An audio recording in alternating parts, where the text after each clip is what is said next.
Bom dia. Está começando mais uma edição do programa 20 Minutos.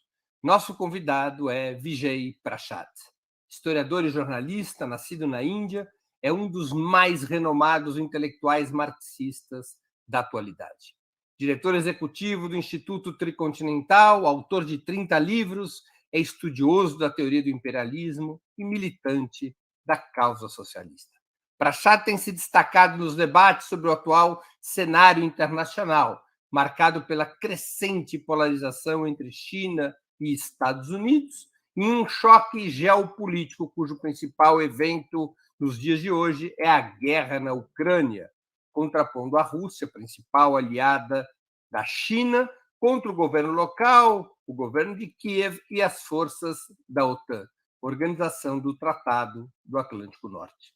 Também são relevantes os estudos e análises de Prashad sobre os novos processos latino-americanos, marcados pela contraofensiva das correntes progressistas na região. Morando parte do ano em Santiago, no Chile, é um observador privilegiado e um ativista dedicado dos acontecimentos regionais nos últimos tempos. Vamos aproveitar essa entrevista para passar em revista alguns dos principais temas do mundo de hoje.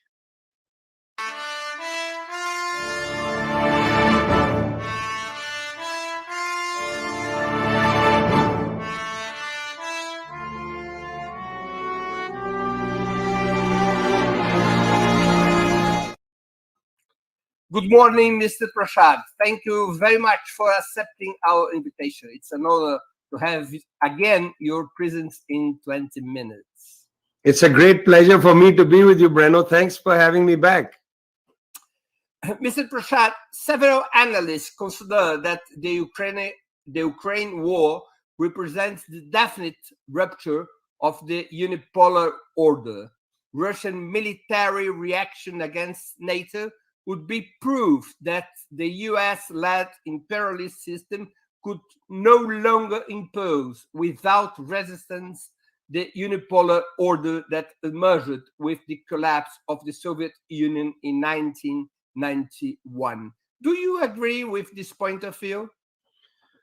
Well, the first thing I'd say is that US political, economic, social, and military power is very complicated.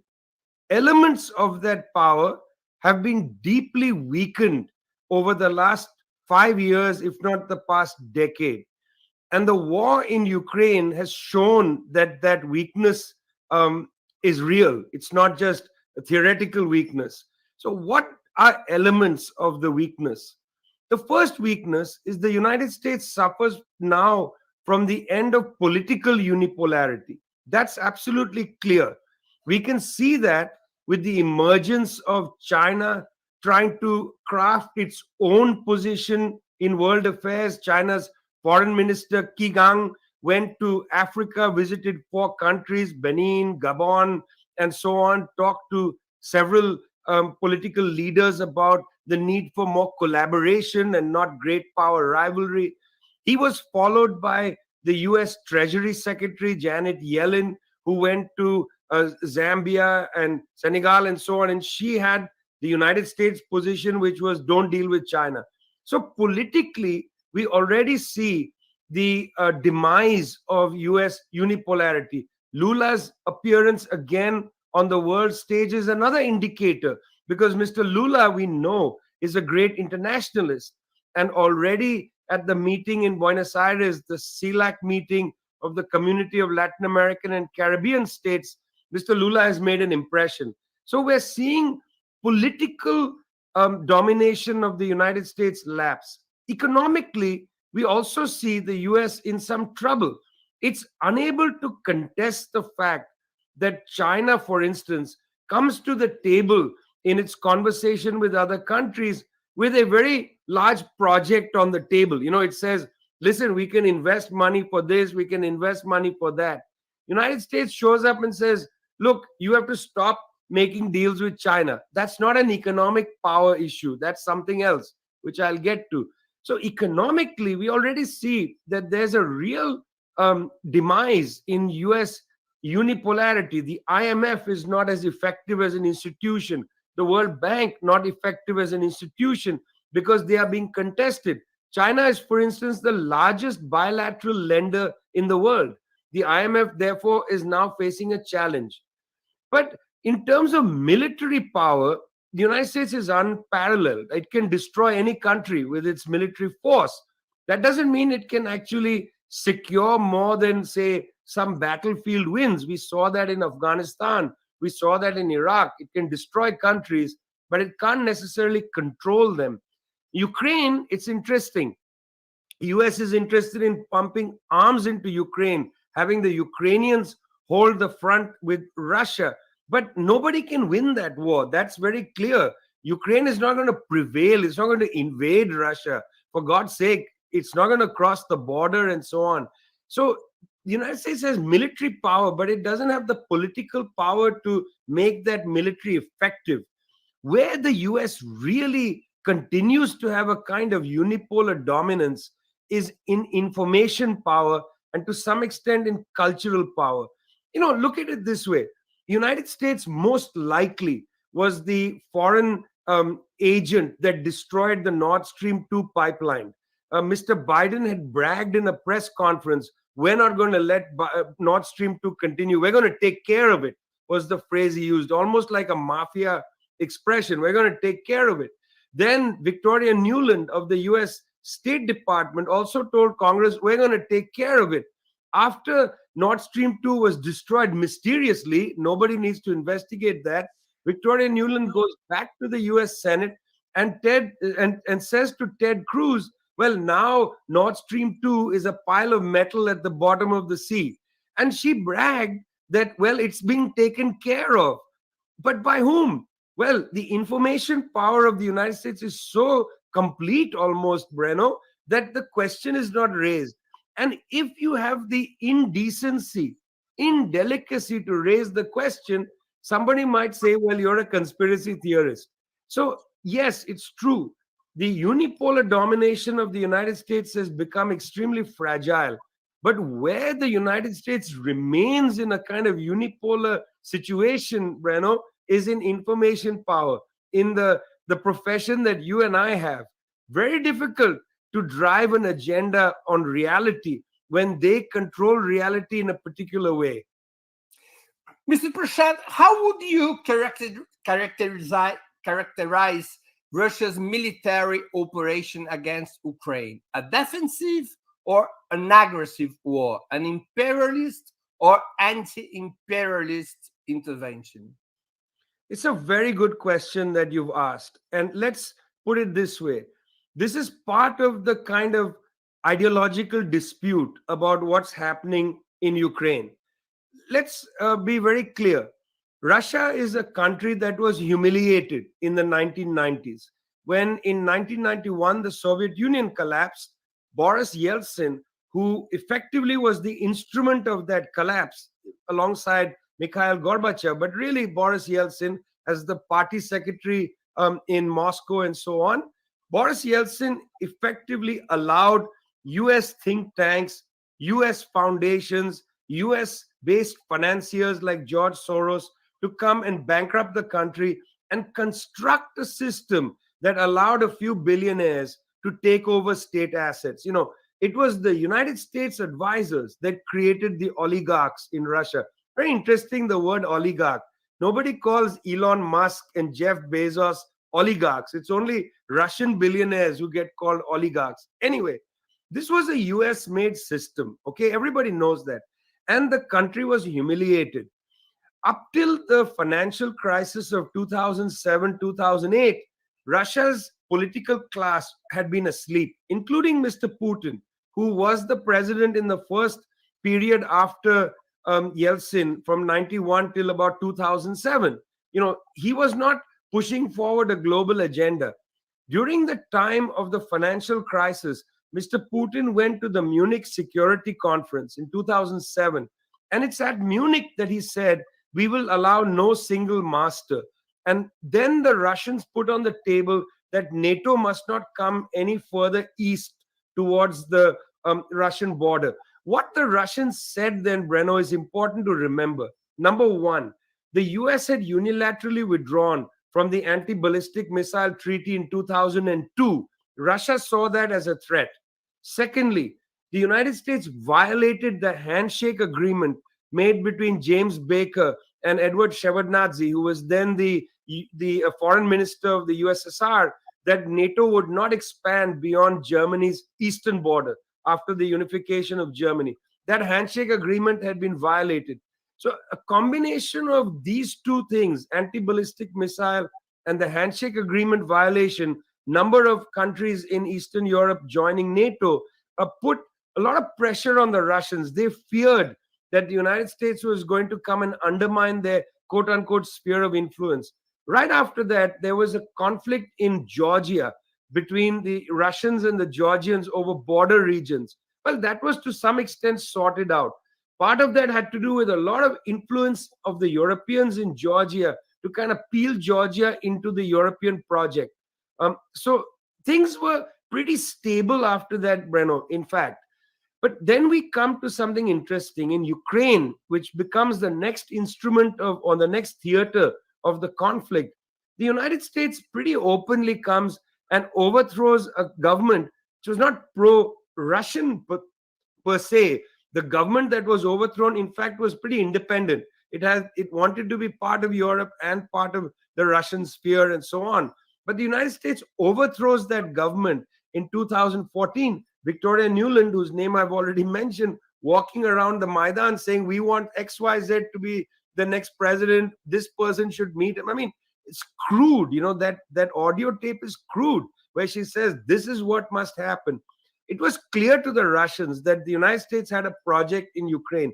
But then when Trump unilaterally withdrew from the Intermediate Nuclear Force Treaty, the INF Treaty in 2019, it was at that point that Putin said that Russia needs security guarantees. Because, look, the question isn't Ukraine joining NATO. The question is the United States placing intermediate nuclear missiles in Ukraine. That was unacceptable. So in that sense, was this war provoked? Of course it was provoked. Certainly was provoked. Was it a good idea for Russian troops to cross the Donbass region into the rest of Ukraine? Well, that we'll understand in 5 years. You know, it's very difficult to understand that now. There's a stalemate. People are getting very badly. There's a lot of damage being inflicted on Russia's forces and on the Ukrainian people. Nobody seems to be making, you know, enormous gains despite the entry soon for the spring of German tanks from Poland and Germany and also US Abrams tanks. Tanks. What are they talking about? This was not a debate about tanks, Breno, because you see, when the Russian army entered, you saw the images of tanks entering, but the tanks were quickly destroyed by the Ukrainian counteroffensive. Russia right now is not sending its tanks in, it's firing missiles. So this question of getting Germany to accede to have their tanks sent to Ukraine was not about the tanks. It was about making sure the West was politically united in its campaign against Russia. But when the war started, Mr. Prashad, the vast majority of experts in military sciences thought it would be resolved in a few weeks. But after near a year of Russian intervention, the conflict seems far from over. Would Russia have made a strategic mistake with the so-called special military operation whose costs could be harmful to Moscow? What did Russia enter the conflict to do? It appears to me that they had some pretty specific aims. Number one, that the Donbass region, Donetsk and Lugansk, was going to have not only autonomy, but some closer relationship to Russia. I don't think they realized that these republics wanted to accede into Russia, but that's what happened. Secondly, to ensure the stability of the Crimea, and that would include the question of water supplies. You know, right after the Crimea voted to join Russia to leave Ukraine, the Ukrainian government cut off water supplies to Crimea. This has not received adequate attention. They essentially cut off water to Crimea, which doesn't have any other source of water apart from what it would get from Ukraine? Well, the Russians at great cost built a bridge across the Black Sea that came to Crimea, and they would supply water by truck. But one of the things that the Russians were keen on was to build a land bridge through Mariupol to ensure water supplies into Crimea and to make sure that Crimea's situation was not going to be changed. This was, it seems to me, the war aims. Russia entered and negotiations started immediately on the Belarus-Ukraine border and in Ankara in Turkey. Ankara, the capital of Turkey. By the end of February, 24th of February, the Russian troops entered. By the end of February, that means 4 or 5 days later, we learned that there had been an interim agreement between Ukraine and Russia, and then the war may have stopped in early March. That's what we heard. Very soon thereafter, when rumors began to come that there's an interim agreement, Boris Johnson, at the time Prime Minister of the United Kingdom, not the last Prime Minister, but the two previous, because they keep having new Prime Ministers, he arrives in Kiev, goes on a walk around town with Vladimir Zelensky. Then a few days later, US Defense Secretary Lloyd Austin arrives, goes on a walk with Mr. Zelensky, and they basically pressure Vladimir Zelensky not to make a deal with Russia. Why? Because as Lloyd Austin said in a public press conference, our aim is to weaken Russia. That's what the US Defense Secretary said in Kiev. Very interesting. So there could have been an agreement. Maybe these Russian, what demands they had might have been negotiated down, that, okay, you can't keep the whole land bridge, but we will guarantee water supplies. That's what happens in a negotiation. These things could have been negotiated down.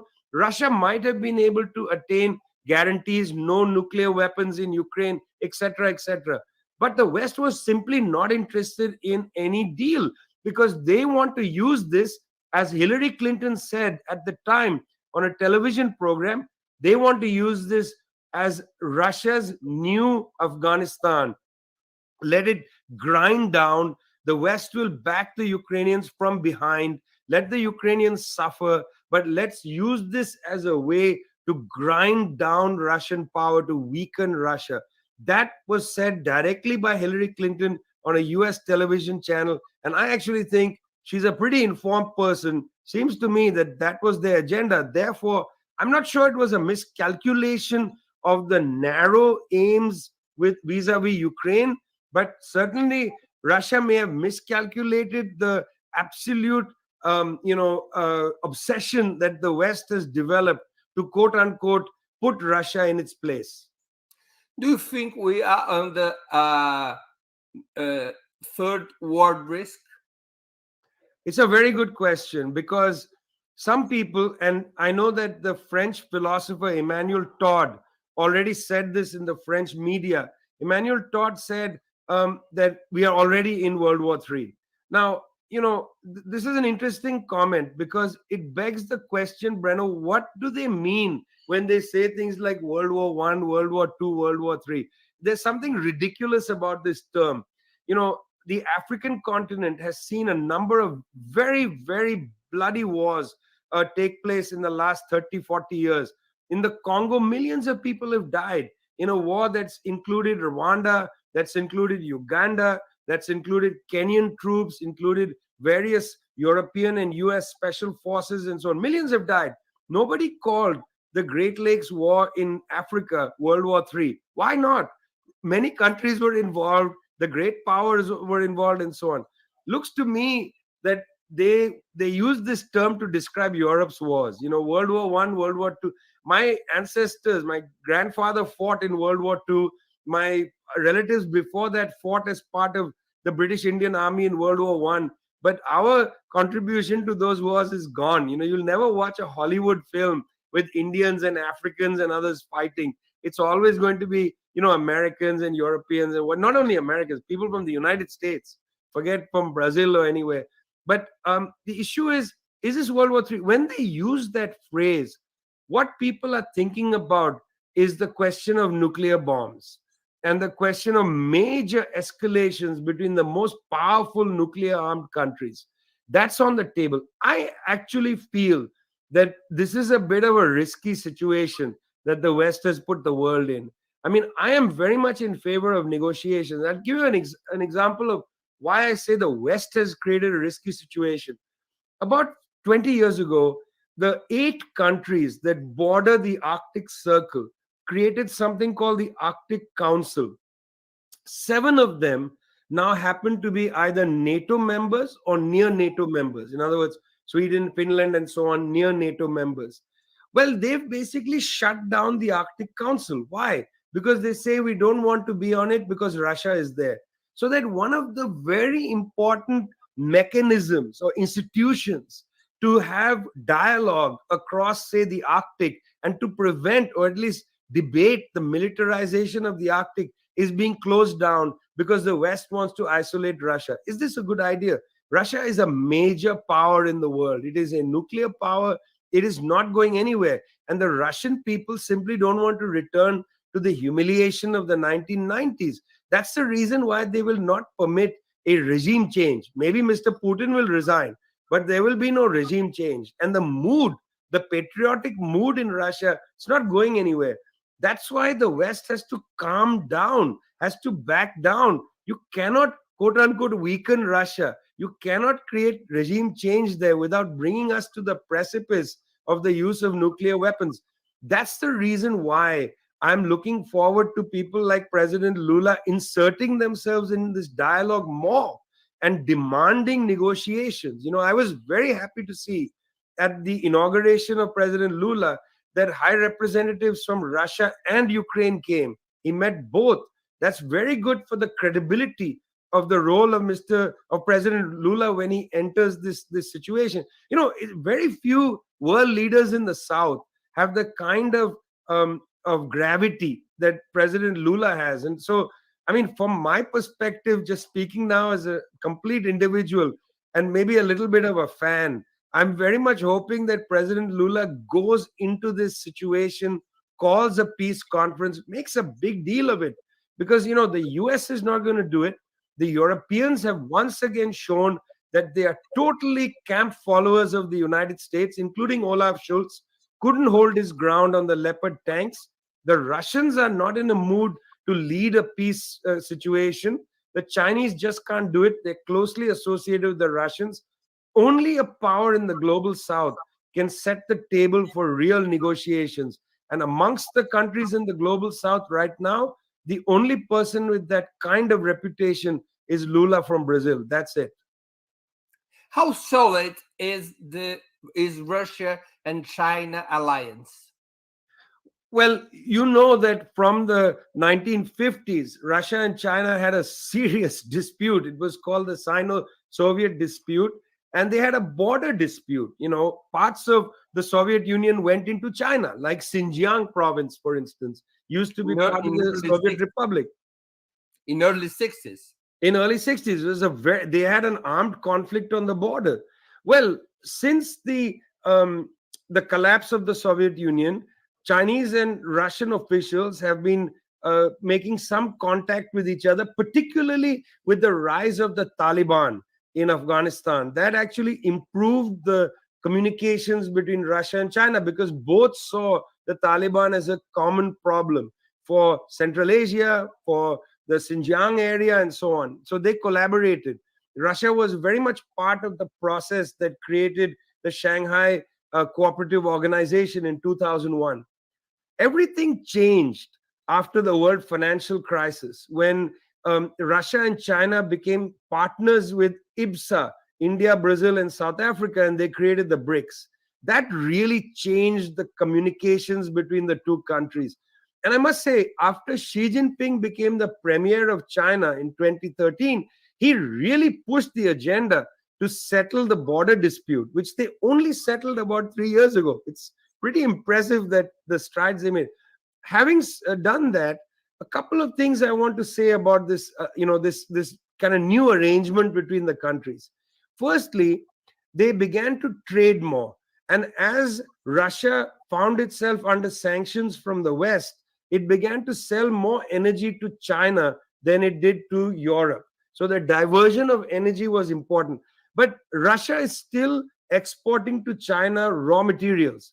and importing from China finished goods. So their trade situation is very uneven. This is what Putin has repeatedly talked about at the at the St. Petersburg economic meeting, which is a little bit like the World Economic Forum for Eurasia. Xi Jinping and Putin met there and so on. But this is an issue of concern. Secondly, they have been increasing their military cooperation, but you will notice that Russia and China do not have a military alliance. There is no military pact. In other words, if Russia is attacked, China is not under treaty obligation to join. They have a security agreement. That's a lower form of arrangement. So yes, they have a very close relationship, but there are some issues that are, I think, important to bear in mind. This is not a alliance of some kind. This is a close relationship. After all, they both are part of the Eurasian landmass. They are very keen to communicate together, to have economic integration. Russia has been keen to watch and learn what's happening with the Chinese Belt and Road. Look at it this way. Russia is not a member, full paid member of the Belt and Road project. They are watching and observing. They are participating. They help the Chinese in Central Asia, where Russia continues to have a lot of influence.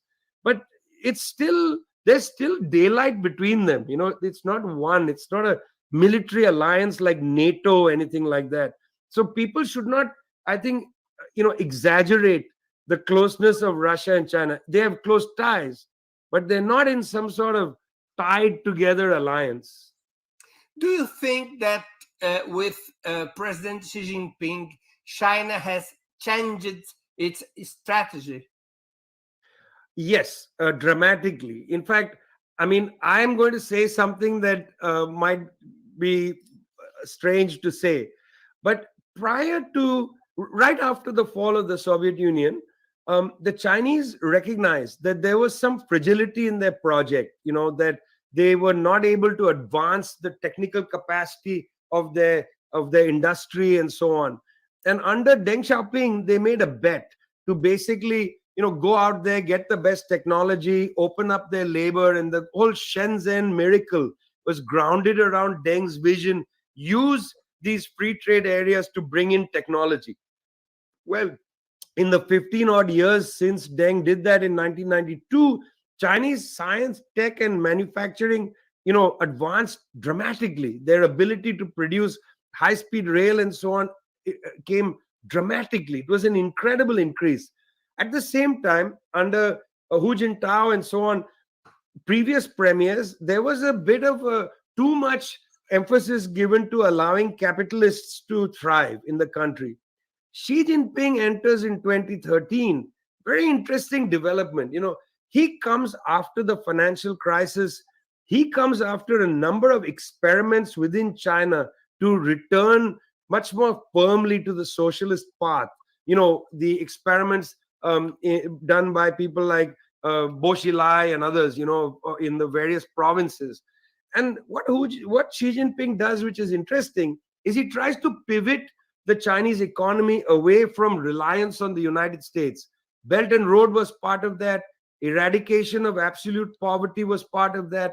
And then trading with countries like Russia, India, the big BRICS countries that were not part of Belt and Road is part of Xi Jinping's vision. And we've seen this vision in reality. Like, for instance, there's a new foreign minister of China, Qi Gan, and his first port of call was Africa. It wasn't to Europe or the United States. He went first to Africa. So Xi Jinping has a different project. It has to do with not allowing China any longer to be the manufacturing center for US and European capitalism. Now they want China to, in a sense, stand on its own. In terms of ideological questions, issues, do you think that there is Marxism rebirth in China? Well, when Xi comes to power, he says that all universities have to create some sort of institute or school of Marxism. Well, so they set them up.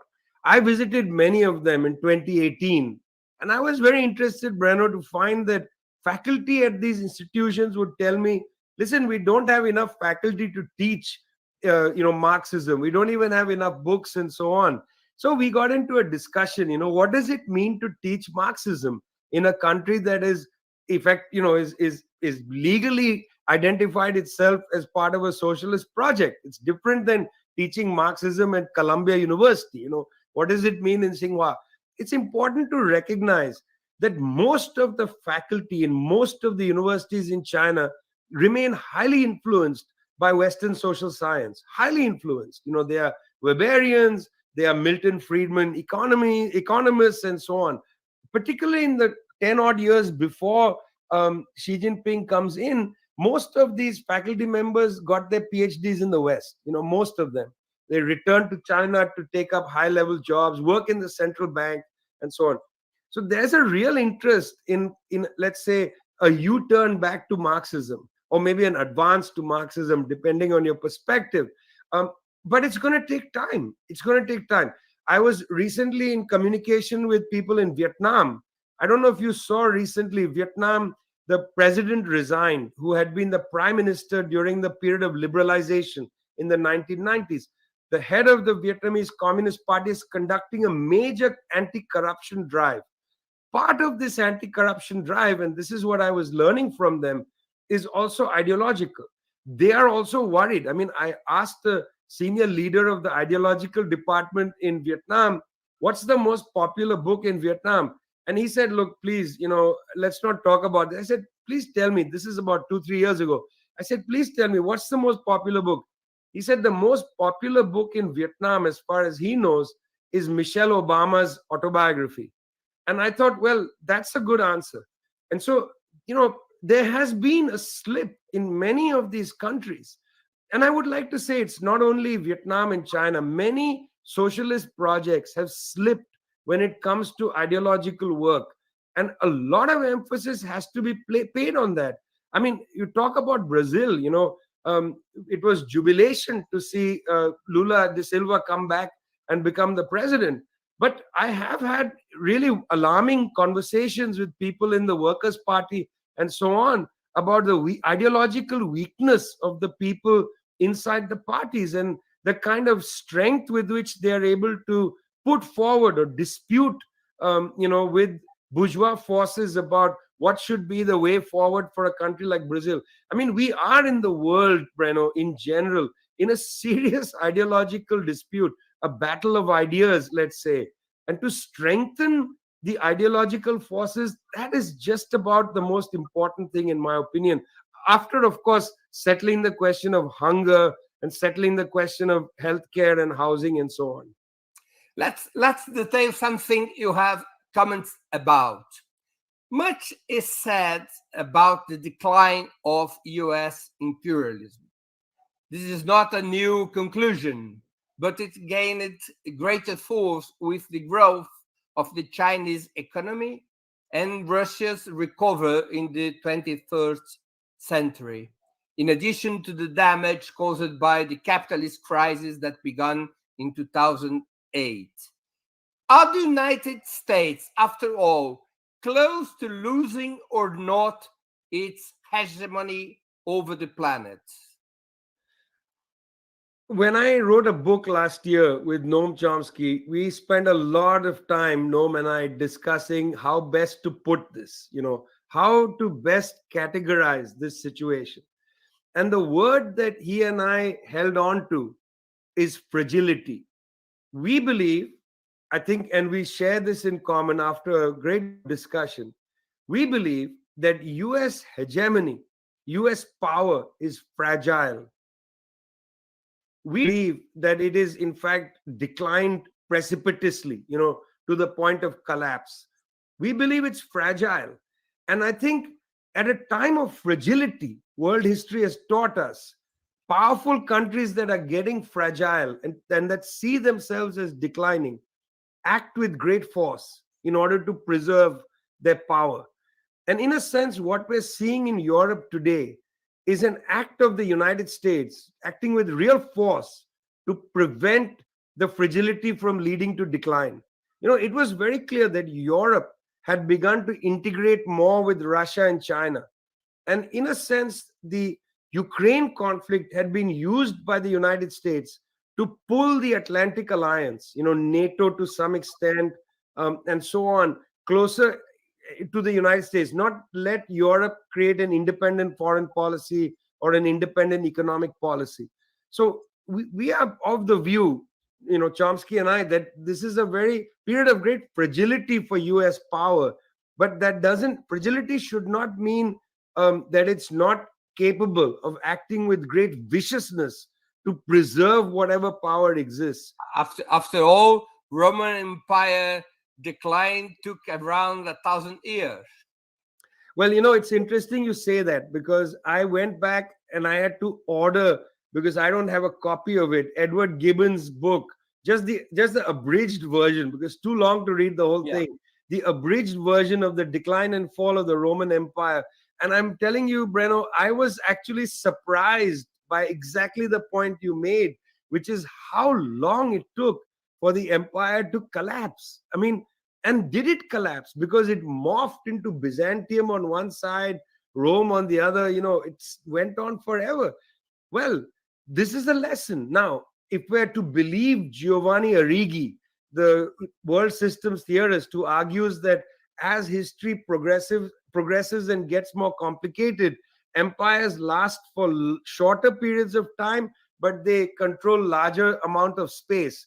Well, if we accept Arrighi's proposition, which I think is interesting, but maybe a little too cute, I think it's true that the United States has had the largest footprint of any empire, but I'm not sure that it's going to have the shortest life. I don't imagine that that's the case. I talk a lot to people in the Chinese intellectual world, people who are making the concepts for Chinese foreign policy, scholars and so on. I spend a lot of time interacting with people there, and their view is wait and see. It's very interesting, Breno. The Chinese scholarly world and even political world, they don't look at the world in 1 year increments, 5-year increments, even 20-year increments. They take a much longer perspective, 100, 200-year increments. When they look at it that way, they think, well, eventually the United States cannot maintain its stranglehold on the planet forever. But it's going to take time, and we are prepared. It's actually interesting. It's the reason why the Chinese government didn't get taken in by Nancy Pelosi, US Speaker, her provocation of traveling to Taiwan. They didn't do anything stupid. They let her come into Taiwan and leave. You see, they could easily have done something to match the provocation of the United States government. They said, no, look, Taiwan is part of China. You want to provoke us? Go ahead. We'll make strong statements, but we're not going to act on it. There's a kind of maturity that comes with this long-term perspective. But do you think that the United States could provoke a kind of Ukrainian situation in Taiwan? Yes, and I think it's actually not something that we should be too cavalier about. Let me give you a few examples. Number one, the United States and Australia have a very close military alignment. There's a military base in northern Australia, and also a giant satellite listening place where the Five Eyes network is located.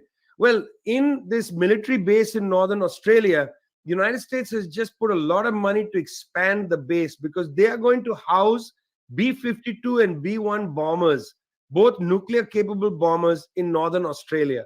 This is already there. I mean, I wrote a story about it. It was pretty shocking to me to learn how brazen the US was. They were like, even though Australia is a signatory of the Treaty of Rarotonga, which says that no nuclear weapons should be in that area, the US is going to place nuclear weapons in these military bases, air bases in northern Australia. That's an alarming situation. Secondly, the US is already contesting against China in several of the island nations that are near Taiwan, like the Solomon Islands and so on.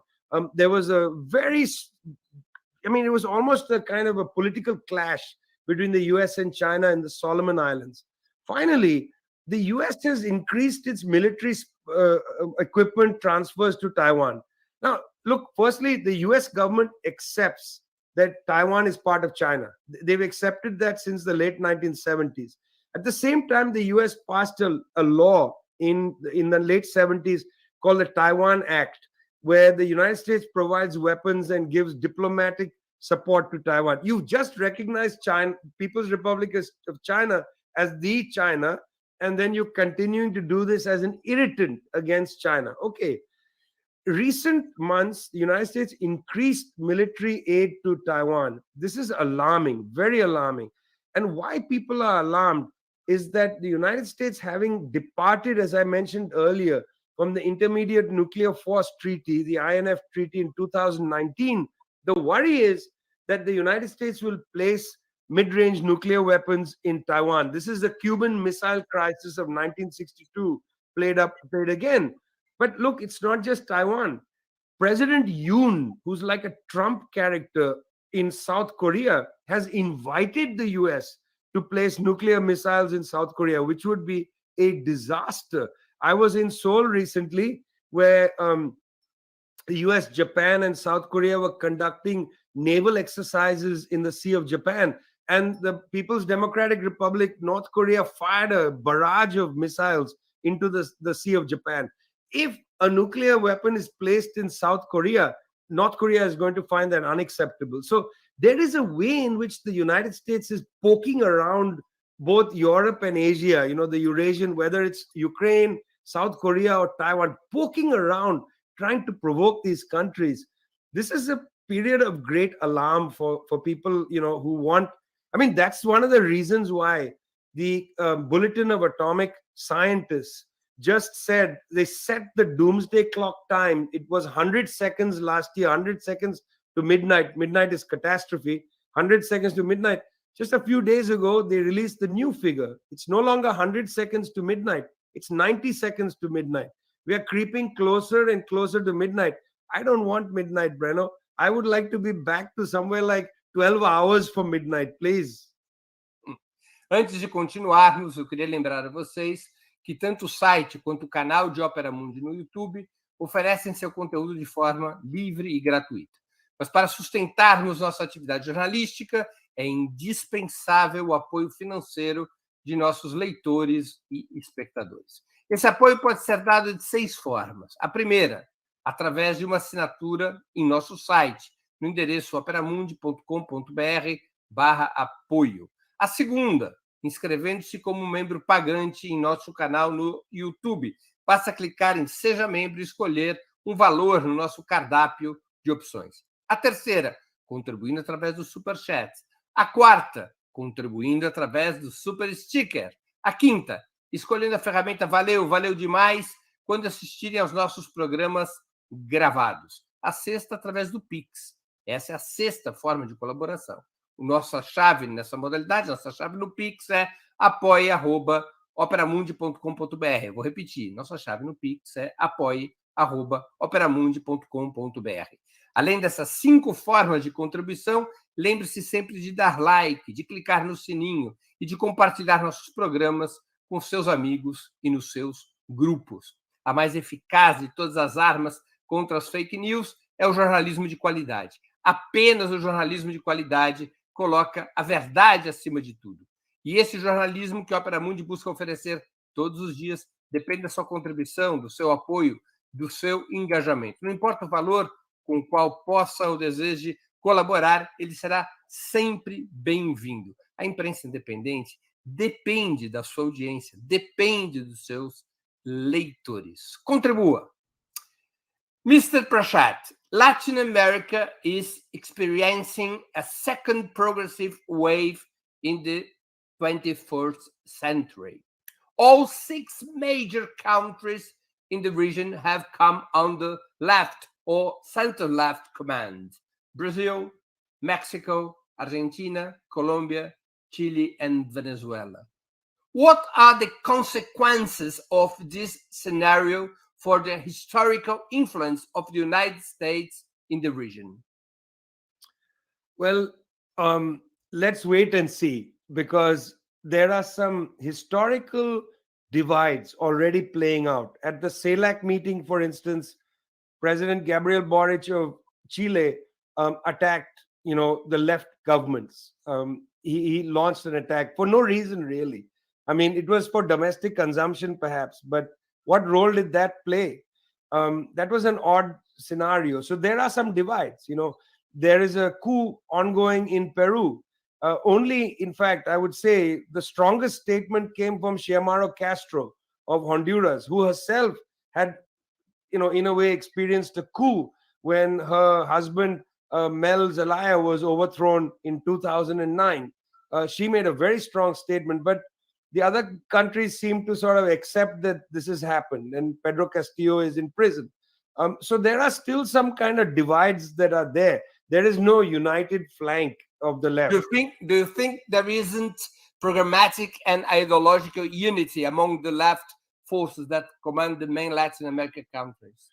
I mean, I'm sorry to say that I think that, and I don't want to exaggerate this, because I know that people like you and I don't like to put too much stake on an individual.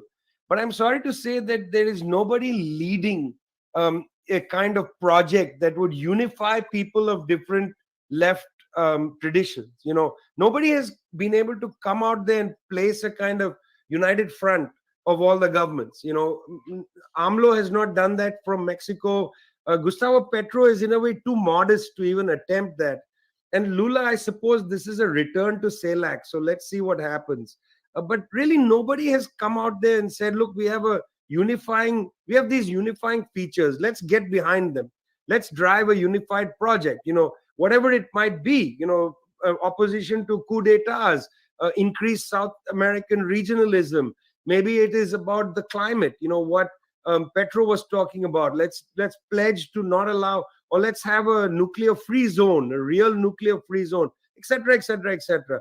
What's the common project? Who is leading that project? You need to have that. The merit of Hugo Chavez, who died 10 years ago this year, the merit of Mr. Chavez was when he first arrived on the scene like a meteor.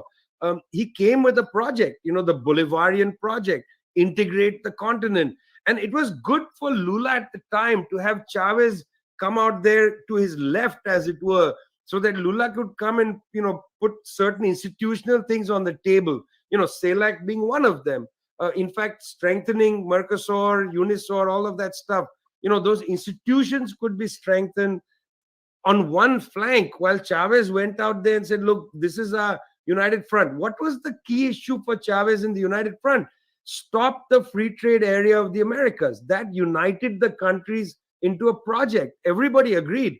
They didn't want to be second fiddle to US corporations through the FTA. So you will well remember the meeting held in, at Mar del Plata, where they came and said no to the FTA. In 2005, yeah. Everybody was at the table. What's the project today? So I would say, first, to your question, there are lots of internal divides, but internal divides are not new to any continental project. The new thing is that I would say what is required is somebody to lead a common project. Now, the question of integration is interesting. But is there a common project to be led? Yes, I would imagine there is. And here's what I would say. The first project to put on the table is that Latin America, not just South America, but Latin America must be allowed to make its own decisions in terms of trade, development, and so on. That this great power rivalry between China and the United States must not impact the decisions made by Latin American countries.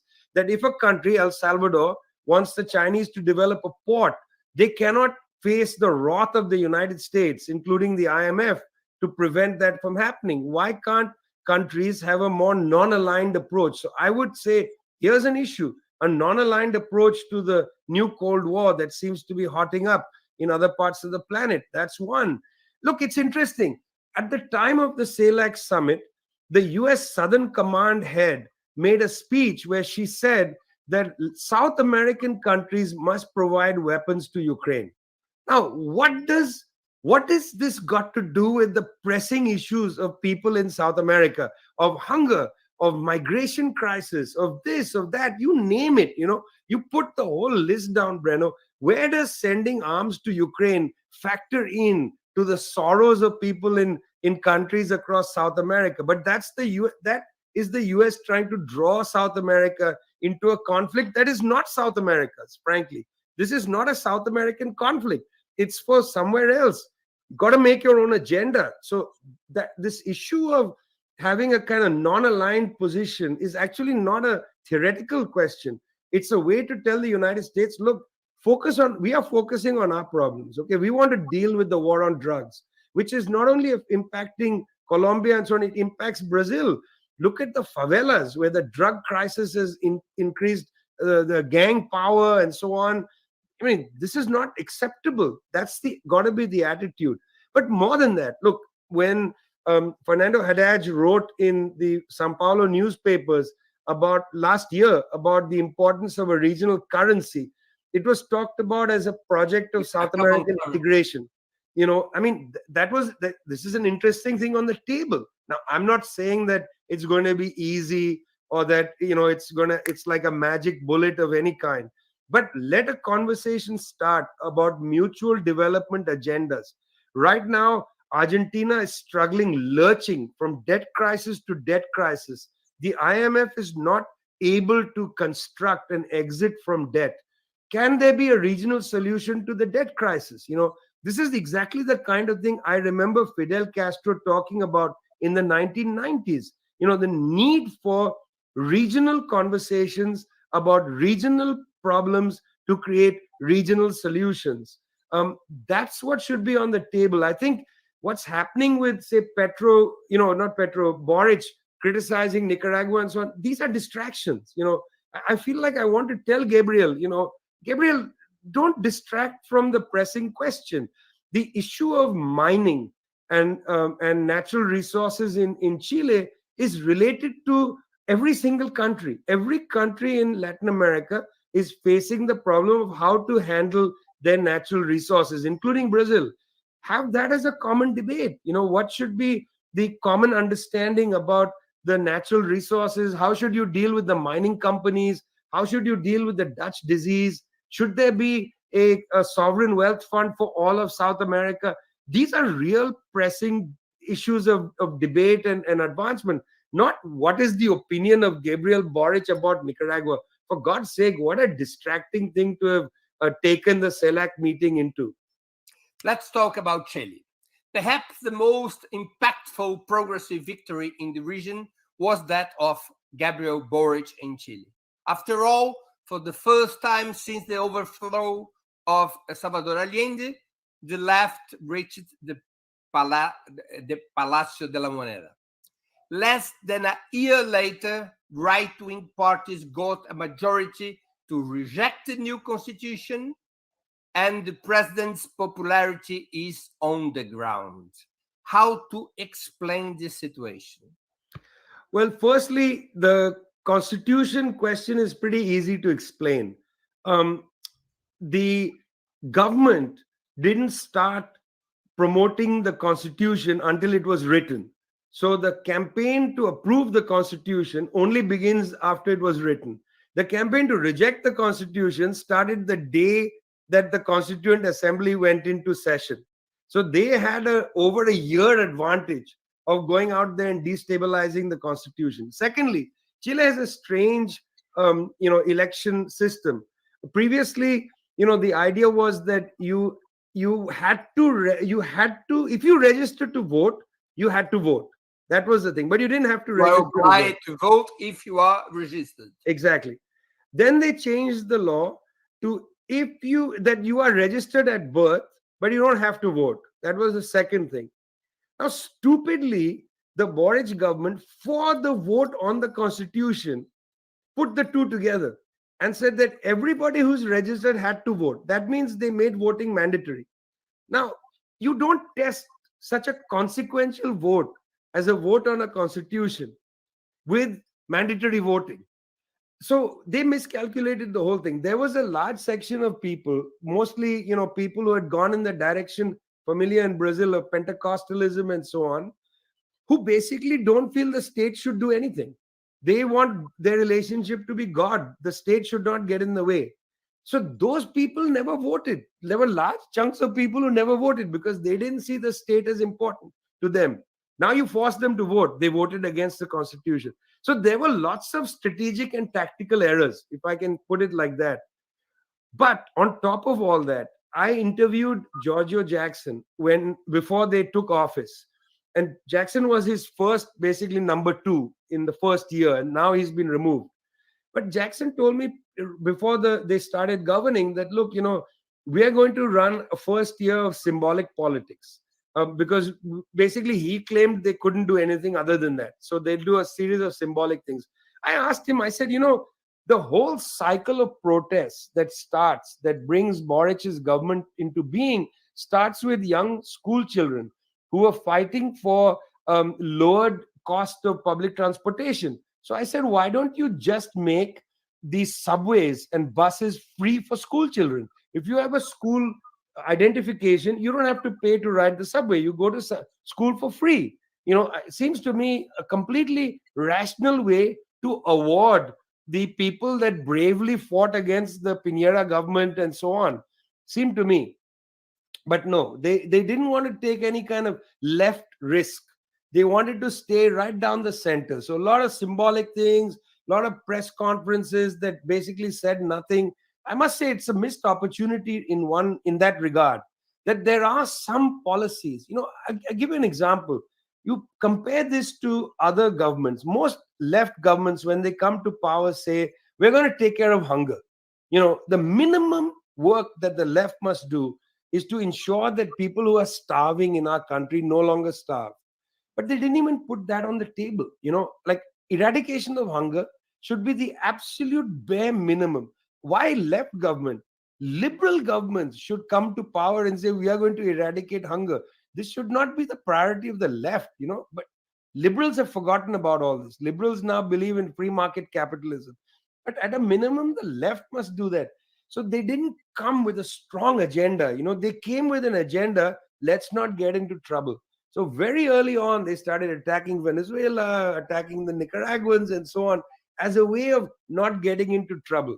Well, that's a bit disappointing. And his popularity went down. Why? Because the whole left flank is unhappy with him. And then the left liberals are unhappy because nothing has been met.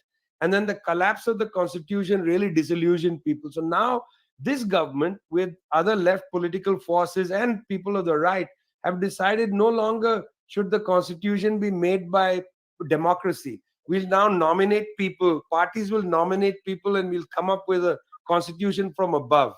Imagine that. Look at the scale of the defeat.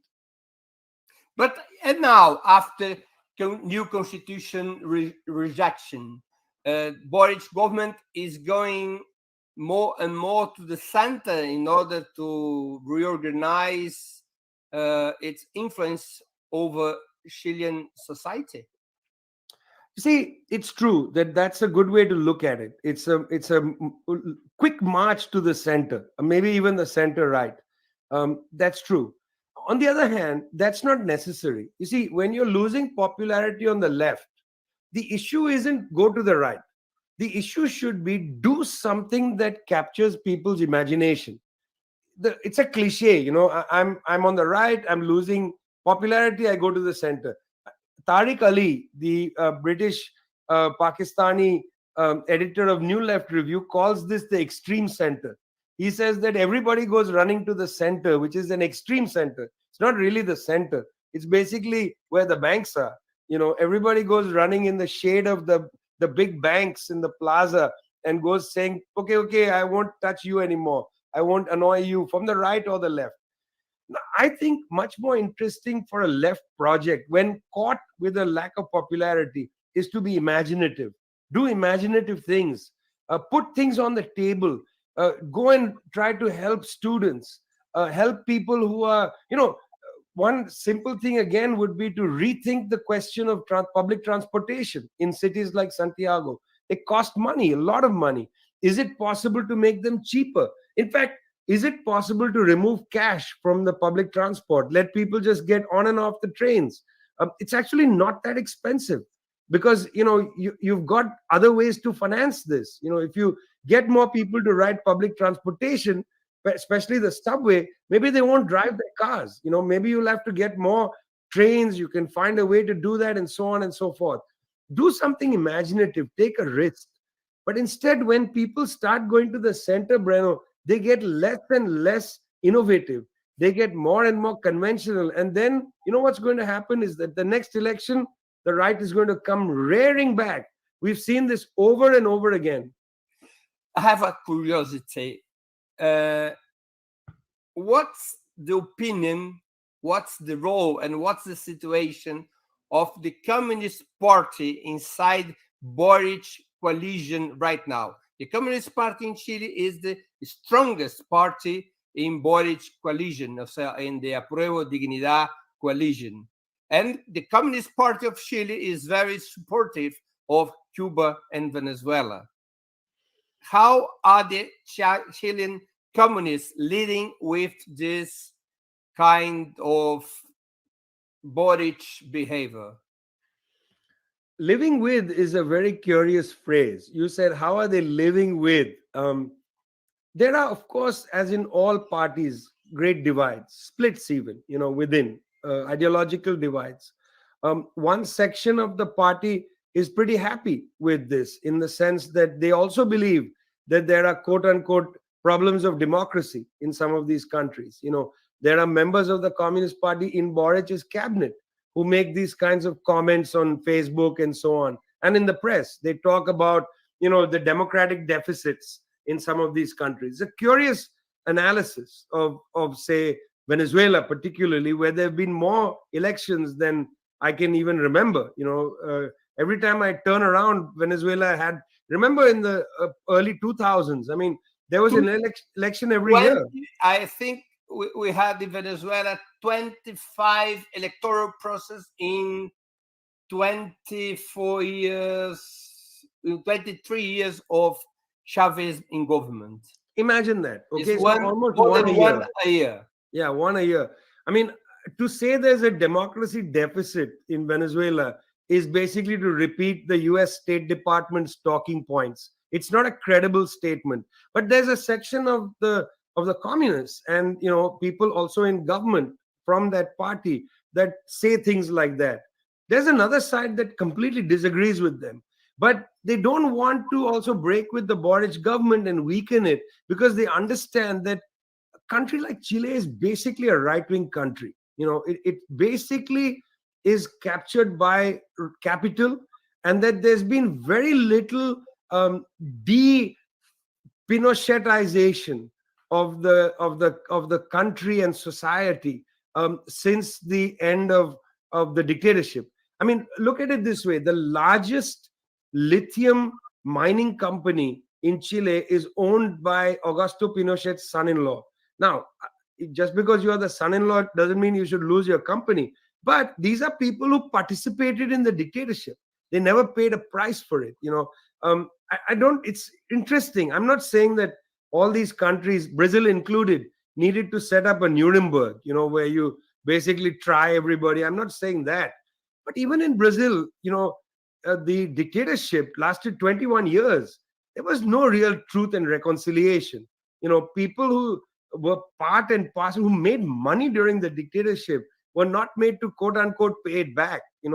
They were allowed to keep the ill-gotten gains of the dictatorship. In Argentina, there was no real reconciliation with the past. In Chile, even less reconciliation with the past. And so a lot of people who benefited from that dictatorship of Augusto Pinochet remain in control of various things. And that's the reason why Boric's opponent Cast could quite openly talk about how he liked the dictatorship. So did Bolsonaro. This is not unusual. Bolsonaro also talked as if the dictatorship of 21 years, which ruined so much of Brazil, was a great thing. Mr. Cast openly comes from a Nazi family, openly talked about the dictatorship in Chile being great. So the section of the Communist Party understands that, in fact, it's a right of center country, and that, they have to advance an agenda. So they're going to have to tolerate the juvenalia of a part of the Chilean left. It just has to be tolerated for now, because also that part of the Communist Party that is, in fact, the stronger part is not strong enough by itself to act. It needs to act in coalition. I mean, I would like to say that therefore it is acting in a kind of mature way, given the kind of balance of forces available to it. But even if it's a mature set of behavior, it's still very difficult to fathom how the party is going to hold together these two wings. That it's able to do it now has, I think, a lot to do with its own very deep and quite powerful and attractive history. And by the way, this is the 50th anniversary of the coup d'etat in Chile. September 2023 is going to be 50 years since Salvador Allende's Popular Unity government was removed. And I will be very interested to see how the Boric government commemorates the 50th anniversary of the coup. Let's change the country. What's going on in Peru? Did former President Pedro Castillo attempt a coup d'etat, and was he deposed for that reason? Or did the coup come from parliament controlled by a conservative majority? You know, you mentioned that it was extraordinary that Gabriel Boric won in Chile. It was even more extraordinary that Peru Libre, which was not Marxist, even really Leninist and Mariategist party. Yeah, you know, but also not that deep roots in the country, was able to prevail against an oligarchy that is nasty. I mean, the Peruvian oligarchy is matched in its nastiness only by the Colombian oligarchy, you know, which was willing to pursue a war from the 1940s all the way till just a few years ago. In fact, it's not over yet. They've been willing to pursue this, you know, for decades at great cost of human life, just to maintain their oligarchic power. Peru was the same. I mean, I went to Peru first in the early 1990s to cover the story of the decline of Sendero Luminoso. And I was quite struck by the racism of the elite, you know, the deep roots of racism that seemed to structure the Lima elite. Anyway, it was amazing that Pedro Castillo came to power. The moment he came to power, when he won the election, before he was even inaugurated, I saw the attempt to suffocate him. Our friend Hector Bejar, the great historian of Peru, former guerrilla fighter, you know, wrote a terrific book about his time in the guerrilla in the 1960s. His book is from 1965. Hector Bejar was put forward by Pedro Castillo as his first foreign minister. You know, a man of great learning, wisdom, and so on. He lasted 1 week because the oligarchy, through the legislators, simply would not allow a Marxist to be the foreign minister of Peru. So Hector Bejar lasted 1 week as Pedro Castillo's foreign minister. What I'm trying to say is that, in fact, the coup against Pedro Castillo starts the day he wins the election. What's happening is there's too much focus on the day of the coup itself, you know, when he was actually arrested. In fact, he had faced a coup from the beginning, very similar to Salvador Allende. When he wins the election in 1970, the attempt to overthrow him starts before he is in fact inaugurated. In fact, there's an assassination of a general in Chile, a way to get the liberal general out of the way in order to pave the way for a coup. But the coup was forestalled for 3 years because of the depth of public support for Salvador Allende 50 years ago. Well, now 53 years ago. In Peru, they attempted the coup against Pedro Castillo right from the beginning. But toward the end, he had also made enormous concessions to the right, enormous concessions. And he was feeling more and more boxed in. The legislature, knowing that Pedro Castillo was on the run, attempted to impeach him several times. In fact, the morning of the arrest and overthrow of Pedro Castillo, he comes to his office, he meets his team, he meets the lawyers, and they say they have a big Excel sheet on the table, and they say, we've gone through the numbers, the impeachment vote is going to fail. That's what they told him. He had already become convinced that this was not going to work. He made a press conference saying, I'm suspending the parliament. And that was taken now by the United States government as a great opportunity to overthrow him. Because after all, just a year ago, the US government sent a former CIA, high official of the CIA, to become ambassador in Peru. Very interesting woman. She has an interesting history. We looked into her history. You know, she knows what these things are. Well, there was a lot of pressure on Mr. Pedro Castillo from the embassy, US embassy, consistent pressure. But he made a big mistake because, he was told you'll win the impeachment vote, but he just lacked the confidence in a way. And he said, no, we are going to suspend parliament. He made a press conference right there at around noon. And by 2 o'clock, his own guard arrested him. This is very interesting. How is it that his own presidential guard arrested him? That means that the military had already decided who to place around him. That these were not people who were loyal to the constitution or whatever. They were loyal to some generals. I found this interesting. This is a repeat of what we saw in Bolivia when General Williams Caliman came to see Evo Morales and said, you better leave because otherwise we're going to overthrow you. And Morales sort of looked at his guards in the room, and it was very clear that the game was up, that these guards were not going to defend him, that Caliman and company had already put in place people loyal to them inside the presidential palace. We saw the exact same thing happen with Pedro Castillo. In this case, he tried to make a run for it, and they arrested him. I understand. Which are your expectations with the third Lula's administration? You mean my rational expectations or my emotional expectations? Both. Emotionally, I very much hope that Mr. Lula is going to do great things for us. Principally, I would like to see the South, absent, in a sense, China, because, China is, of course, part of G77 plus C plus China. But in the rest of the South, I would like to see really good, sensible, left liberal leadership, happen there.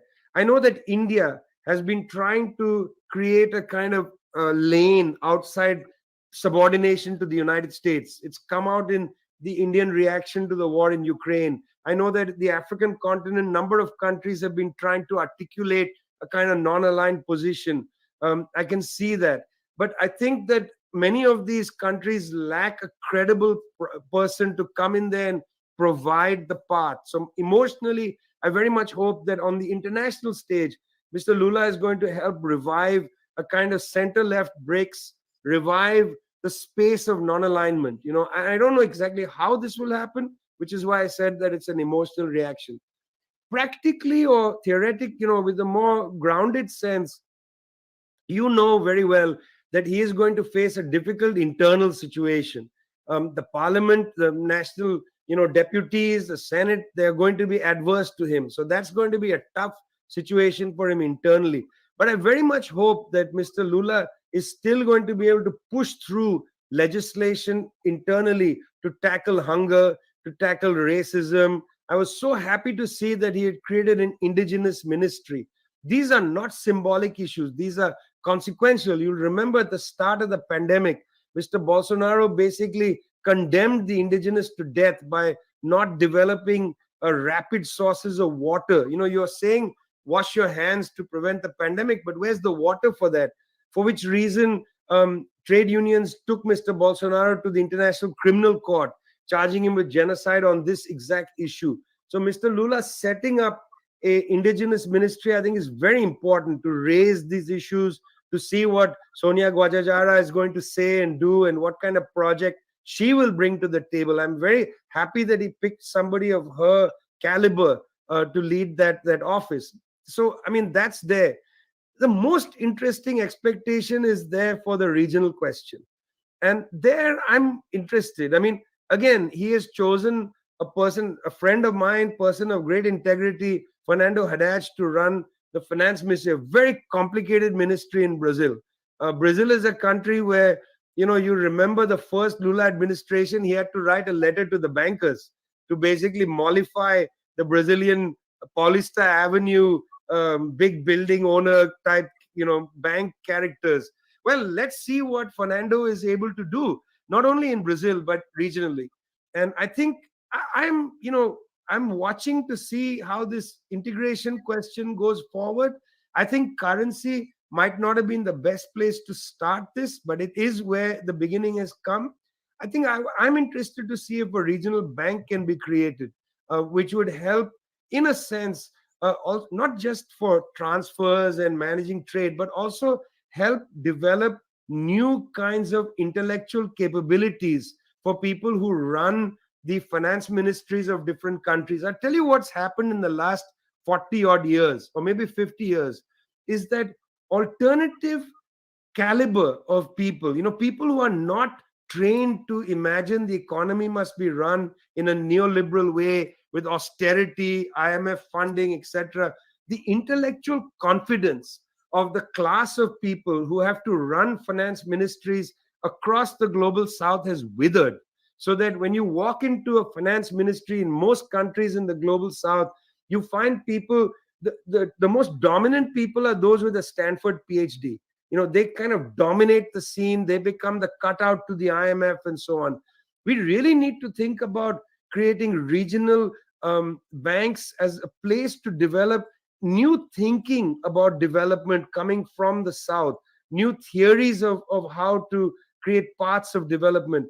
This is something I know that they are very interested in China. My institute, Tricontinental, has just made a very interesting arrangement with a Chinese journal called Wenhao Zhongheng. We are going to publish Wenhao Zhongheng in Spanish, Portuguese, and English, but we are also going to contribute articles in the Chinese journal. And the editor Yan Ping, said to me, look, we are interested in hearing what are the debates in the global south around questions of development. What are the paths of development? And I unfortunately said, I don't actually think we have very rich debates. One of the reasons to create a regional central bank, again, it's not just to do the technical work of managing trade and perhaps, reserves and so on. Also, it's to drive an intellectual agenda. What CEPAL did from Santiago, Chile in the 1950s. The Economic Commission of Latin America was a key place to innovate policy ideas. Most of them happen to be Brazilian. Sankel, later, of course, I think it's his birth anniversary or death anniversary, Ray Mauro Marini, people like that, the kind of development theorists.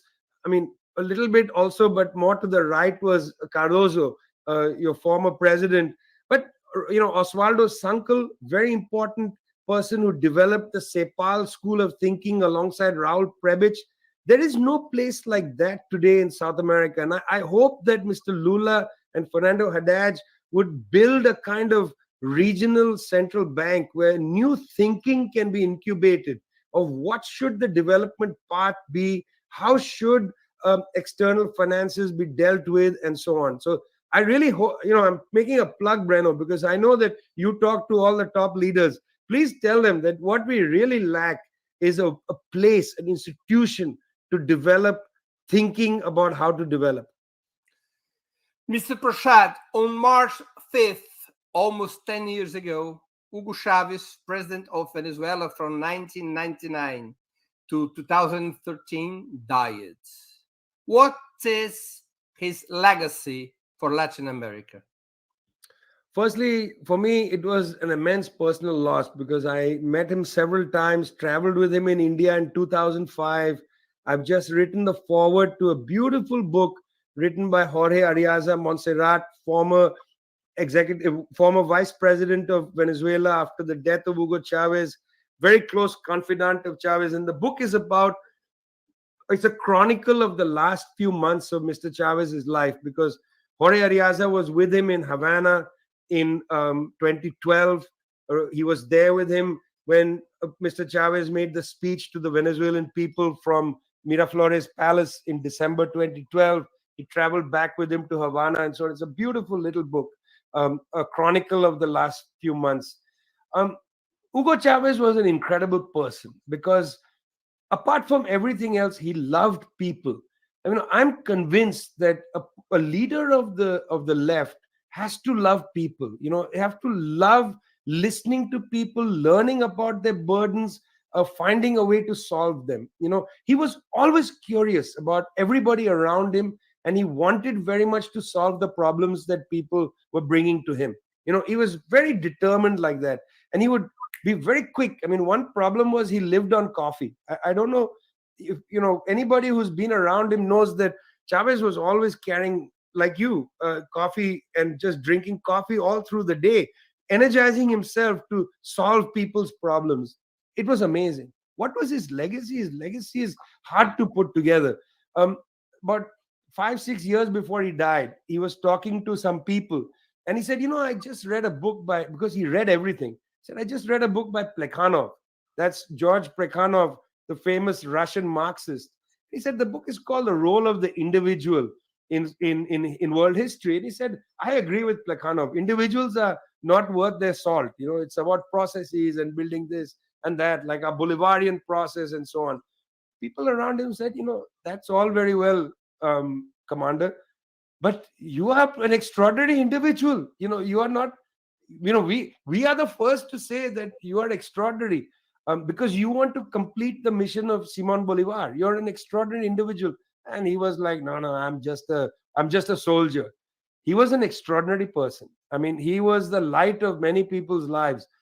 Every time I go to Caracas, I try my best to make it to the F4 military barracks where he is interned. There's an eternal flame that burns there. And I think very much that that's almost, and I'm not a religious person, I'm a Marxist, but I think that that's the soul of Hugo Chavez, out there. His legacy is incredible because it made an entire generation, if not more, commit themselves to the emancipation of people from terrible ills and injustices. Every generation needs a reminder from somebody. You gotta take a grip. You can't just, go out there and struggle to improve your own life. You have to improve the lives of humanity. And Chavez is one of those people that comes every generation or so and reminds us to do this. And I think that, to me, Breno, that is the enduring legacy. It's not, Alba or this or that or the other. It's that he was a reminder for a generation, commit yourself to making the world better, full stop. Mr. Prashad, we are coming to the end of our conversation, and I would like to ask two questions that I always ask our guests before saying goodbye. Which book would you like to suggest to our viewer is the first question. The second, which movie or series could you indicate to those who follow us right now? Well, I've come very well prepared for this because I've been on your program before, and I know that that's the last question I'm going to get. And because I know you, Breno, and because I think that this would be an interesting thing to say, I'm an editor of a publishing house in New Delhi, India called Leftward Books, and we were very happy to do the English edition of Lula's Truth Will Prevail, which was a long conversation that he had with a group of important Sao Paulo-based intellectuals and publishers. But I find this a good book to read now again. Why? Primarily because it is a good indication of what Lula went through from the right wing. And I believe that whereas Mr. Lula was always a man of the left, I believe that the persecution of Lula has radicalized him deeply. And that came through in this book. I think the Western leaders, the G7 leaders will misunderstand Mr. Lula to their peril, that he is not going to be, conciliatory to them any longer because they humiliated him. And you can feel that in this book. When he says truth will prevail, he's not just saying about the truth about his own case. He's talking about truth in the world. So I highly recommend this. Movie and series. Well, the movie was the easiest one because I picked Jean-Luc Godard's Breathless, A Bout de Souffle. Why? From 1960. I feel, well, Godard died last year. He was a terrific movie director and all his movies are worth seeing. But the reason I like Breathless a lot, and you remember Jean-Paul Belmondo plays the character of Michel, great actor, early movie of Belmondo. They are basically nihilists, the two main characters in the film. They're alienated from society. It reminded me a lot of a 1956 book written by a US sociologist called Paul Goodman. This book is called Growing Up Absurd. It's a very important text for the student movement that developed in the 1960s, because Goodman argued that young people were feeling alienated in their society. I think we are in a position like that even now, where young people are sensing a great alienation. jobs are not available, there's a great despair about the future and so on. I think it's a good idea to go back and perhaps reread Paul Goodman's Growing Up Absurd, develop some concepts to understand today's reality. But if not, just go watch Breathless. It also happens to be a beautifully shot film. And any series to indicate? You know, I was a great fan of Anthony Bourdain. I very much like to watch food shows, very much like. Anthony Bourdain was somebody I met a couple of times. He was a terrific person. You know, he took you to Palestine, he took you all over the place and showed you how people ate in order to show you their culture. Well, recently I watched a series I really enjoyed. I had a vicarious pleasure. I don't know if you know the American actor Stanley Tucci. You know, he's a character actor. He's been in Woody Allen movies and he's been in, you know, I think Brian De Palma movies and so on. Anyway, if you see him, you'll know him because he's been in a lot of famous movies. Okay. Stanley Tucci did a really interesting, he is an Italian American, you know, so there's that. And so he made a series which unfortunately only the first season was out. The second season was stopped because of the war in Ukraine. But the first season is called Searching for Italy. And it's charming. You know, he walks around, he goes to Naples, he finds some interesting. The first episode is on Naples, where he finds a kind of pizza that's made in the old way. I don't know about you, but there's a lot of stress. People like us, we read political news all day long. I don't get enough time to enjoy culture and life. I just sometimes find these well-made shows about food and food culture, I find them very relaxing. And Stanley Tucci is a wonderful host. So if you get a chance learning from Italy, Stanley Tucci, or just go back and watch the master, Anthony Bourdain. Boy, he was the master. Mr. Prashad, I want to thank you very much for your time and for this very interesting and informative conversation. Thank you very much and good luck. Thanks a lot, Breno. See you in São Paulo. See you. Também agradeço a todos e todas que assistiram a esse programa, em especial aqueles e aquelas que puderam fazer contribuições financeiras ao nosso site e ao canal de Ópera Mundi no YouTube. Sem vocês, nosso trabalho não seria possível e não faria sentido. Um grande abraço a todos e a todas.